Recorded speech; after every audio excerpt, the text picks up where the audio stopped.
And ఇప్పుడు మా cult captain Harish Shankar గారిని మాట్లాడవలసిందిగా రిక్వెస్ట్ చేస్తున్నాం. గుడ్ ఆఫ్టర్నూన్ పాత్రికేయ మిత్రులందరికీ నమస్కారం. నితిన్ గారు నిన్న మిమ్మల్ని ఒకసారి ఇబ్బంది పెడుతున్నాను మీరు ఏమనుకోకండి అన్నారు. ఏంటి అన్నాను అంటే ఈవెంట్ గురించి చెప్పారు. సో నిజంగా ఇందులో ఇబ్బంది ఏముంది నాకు అర్థం కాలేదు. ఇందాక రవి చెప్పినట్టు కేవలం ఈటీవీ కాదు, ఈనాడు పత్రిక కానీ, ప్రియా పచ్చళ్ళు కానీ, ఈ గ్రూప్ అంతా మన అంటే ప్రతి తెలుగువాడి ఇంట్లో ఒక ఫ్యామిలీలో ఒక పార్ట్ అయిపోయిన, అంటే అలా పెరిగాం మేము అందరం. చిన్నప్పుడు నేను విపుల చతుర పుస్తకాలు బాగా చదివేవాడిని. ఇప్పుడు ఈటీవీ విన్ చేసే సినిమాలు చూస్తుంటే వాటికే ఒక దృశ్య రూపం ఇచ్చారు కదా అనిపిస్తుంది నాకు బేసిక్గా.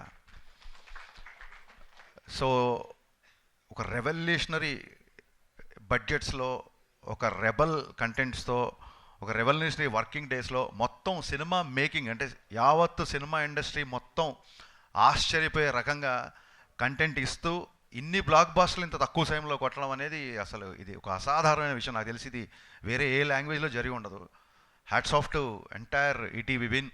ఏ ముహూర్తాన ఈటీవీ విన్ అని పెట్టారో ఆ విన్ అలాగే ఉంటుంది, ఆ విన్నింగ్ స్ట్రీక్ అలాగే కంటిన్యూ అవుతుంది, విజయాలే ఉంటున్నాయి.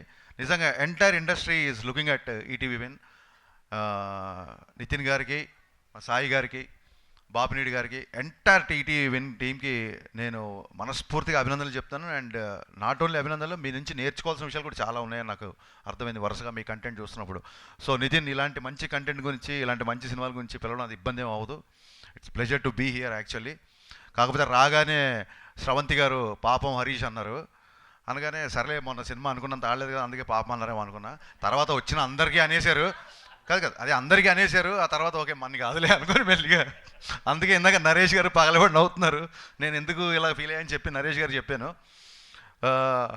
రాధాకృష్ణ గారు, యమునా తీరం, సంధ్యారాగం, నిజమైన ఇకల్లో, నీలా రెండు కళ్ళలో, ఈ పాట one of my all time top 3లోనో టాప్ 1లోనో ఉంటుంది. అంటే ఇళయరాజా గారి పాట తర్వాత నేను ఎక్కువగా వినే పాట ఇదే. దాని సాడ్ వర్జన్ కూడా చాలా బాగుంటుంది. యమునా తీరం, సంధ్యారాగం, సెలవన్న ఈ కళలు, సెలయేరైన కళ్ళతో, వేటూరి గారు సేమ్ ట్యూన్కి అద్భుతంగా 2 వర్షన్ సార్. ఈ 2 పాటలు ఎప్పుడు నేను వింటుంటాను sir. Thank you so much. అంటే మన కళ్ళలో చాలా తక్కువైనా సరే మీ పాట ఎప్పుడు మా జీవితంలో ఒక పాట అయిపోయింది. థ్యాంక్ యూ సో మచ్ అండి. Welcome back. మీరు మళ్ళీ ఇలాంటి పాటలు ఈ సినిమాతో చేస్తున్నారని తెలిసిందే. మీరు మళ్ళీ ఈసారి గట్టిగా నిలబడాలి. తెలుగు తెలిసిన వ్యక్తి, తెలుగు సంగీతం, తెలుగు సాహిత్యం తెలిసిన వ్యక్తి, మీరు మరింత బిజీ అవ్వాలని మనస్ఫూర్తిగా కోరుకుంటున్నాను sir. Thiruveer, coming to the trailer, నేను ట్రైలర్ చూసినప్పుడు ఫస్ట్ ఇళయరాజా గారి పాటతో అది ఏమైంది అనగానే ఈ ట్రైలర్తో లవ్లో పడిపోయాను నేను. అక్కడి నుంచి తిరువీర్ గారిలో నేను నటించాను. సారీ అండి, నేను ఇంతకుముందు మీ సినిమా చూడలేదు. బట్ ఈ ట్రైలర్లో ఎంత ఈజీ ఉందంటే ఆల్మోస్ట్ ఈ ఫర్గాట్ ద కెమెరా. అసలు అక్కడ కెమెరా ఉంది, అక్కడ ఒక డైరెక్టర్ ఉన్నాడు, తోటి ఆర్టిస్టులు ఉన్నారు అనే విషయం అతను చూస్తే గుర్తురావట్లేదు. కేవలం ప్రతాప్, నాకు తిరువీర్ కంటే జస్ట్ ట్రైలర్తోనే ప్రతాప్ అనే ఒక క్యారెక్టరేషన్ని చాలా స్ట్రాంగ్ ఇన్ఫ్లుయెన్స్ నా మీద వేశారు మీరు. సో మీరు ఆల్రెడీ సక్సెస్ అయిపోయినట్టే. నిజంగా ప్రతాప్ అనే ఇందా నుంచి అతను చూస్తుంటే ప్రతాప్ అనే వస్తుంది తప్ప తిరువీర్ అనే పేరు రావట్లేదు. అది చాలా తక్కువ సినిమాలకి, తక్కువ క్యారెక్టర్స్కి జరుగుతుందండి. సో మీకు దాంతో రావడం నిజంగా it's first sign of success. And Ravi చెప్తూ, ఇందాక బావ చెప్తూ, చాలా సినిమాలు మన డైరెక్టర్ నరేష్కి చాలా సినిమాలు చాలా కష్టపడ్డాడు, చాలా సినిమాలు అనుకొని జరగలేదు అది అని చెప్తున్నారు. జస్ట్ మీకు కొంచెం కాన్ఫిడెన్స్ కోసం చెప్తున్నా, నేను తీసింది 9 సినిమాలు అయితే నాకు క్యాన్సిల్ అయినవి 19 సినిమాలు ఉంటాయి. ప్రెస్ మీట్లు వచ్చి ఆల్మోస్ట్ హీరోలోకే చేసి ఆ తర్వాత ఇంకెల్లుండి ముహూర్తం కూడా క్యాన్సిల్ అయిన సందర్భాలు ఉన్నాయి. సో మనం ఇక్కడికి వచ్చింది మనకు నచ్చిన పని చేయడానికి, అదే సక్సెస్. You're already success. మనకు నచ్చిన పని వీళ్ళ కూడా నచ్చింది అనుకో, అది సక్సెస్ కాదు, బోనస్. సో మనం బోనస్ గురించి అత్యాశపడద్దు, సక్సెస్ఫుల్గానే ఉండాలి ఎప్పుడు. All the best. చాలా చాలా చాలా బాగా తీశారు.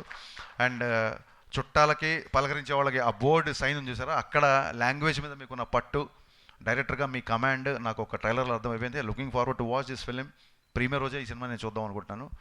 ఆల్ ది బెస్ట్ అండి. Super everything is so perfect. ఇకపోతే నరేష్ గారు సార్, అసలు నేను రాగానే మీకు ఈ సినిమాకి సంబంధం ఏంటి అని అడిగాను. అంటే మీ బావ బుక్ చేసేట నన్ను అన్నాడు.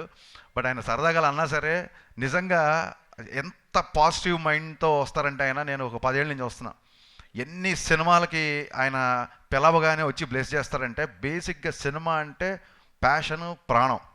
నరేష్ గారు సో ఇన్స్పైరింగ్ అండి. అండ్ ఇందాక చెప్పారు నితిన్ గారు చెప్పినట్టు యాక్షన్ సినిమాలు, లవ్ సినిమాలు, లవ్ స్టోరీస్, కామెడీ సినిమా అన్నీ పక్కన పెడితే మనందరం మర్చిపోయిన సినిమా ఒకటి ఉంది, అది ఈవీ గారి సినిమా. నిజంగా మీకు చాలాసార్లు చెప్పాను, బట్ మళ్ళీ ఒకసారి చెప్పాలనుకుంటున్నా. నేను సినిమాల్లోకి రావాలి లేదా హరీష్ శంకర్ డైలాగులు బాగుంటాయి, నేను డైలాగ్ రాయాలి అన్న ఫస్ట్ సంకల్పం నాకు కలిగింది ఈవీ గారి సినిమాల నుంచే. ఈవీ గారు కనుక సినిమాలు కనుక నేను చూడకపోయి ఉంటే డెఫినెట్గా నేను ఇండస్ట్రీకి వచ్చేవాడు కాదండి.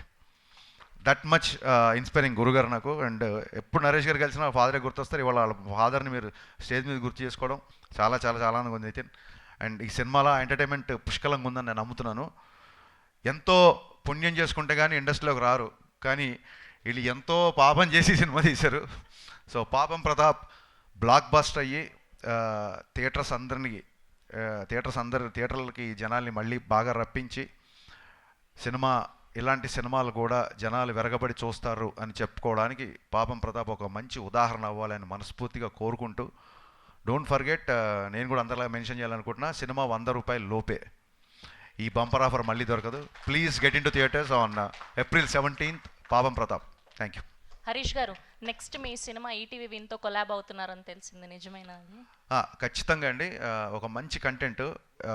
నేను చాలాసార్లు మొన్న కూడా ఉస్తాద్ ఇంటర్వ్యూలలో చెప్పాను, చాలా కథలు మాకున్న కమిట్మెంట్స్ అవ్వచ్చో, లేకపోతే మేము హీరోయిజంని ఇంకొక ట్యాంజెంట్లో అనుకోవడం మూలంగానో ఎన్నో కథలు చెప్పడానికి కొన్ని లిమిటేషన్స్ ఉన్నాయి. అలాంటి కథలు చెప్పడానికి ఈటీవీ విన్ అనేది ఒక గ్రేట్ ప్లాట్ఫామ్ అని నా ఫీలింగ్. సో ఈటీవీ విన్కి నేను నా ట్రాక్ రికార్డ్తోనో ఇంకో దాంతో డైరెక్టర్గా కాకుండా నేను ఒక రచయితగా వాళ్ళ ప్రోటోకాల్స్ అన్నీ, దాన్ని ఏమంటారు, వాళ్ళ హైరార్కీ అన్నీ పాటించి ఒక రైటర్గా అండ్ ఒక ప్రొడ్యూసర్గా ఈటీవీ విన్తో కొలాబరేట్ అవ్వబోతున్నా. అది వాళ్ళు అనౌన్స్ చేస్తే బాగుంటుంది. Thank you. Thank you Harish గారు. Thank you.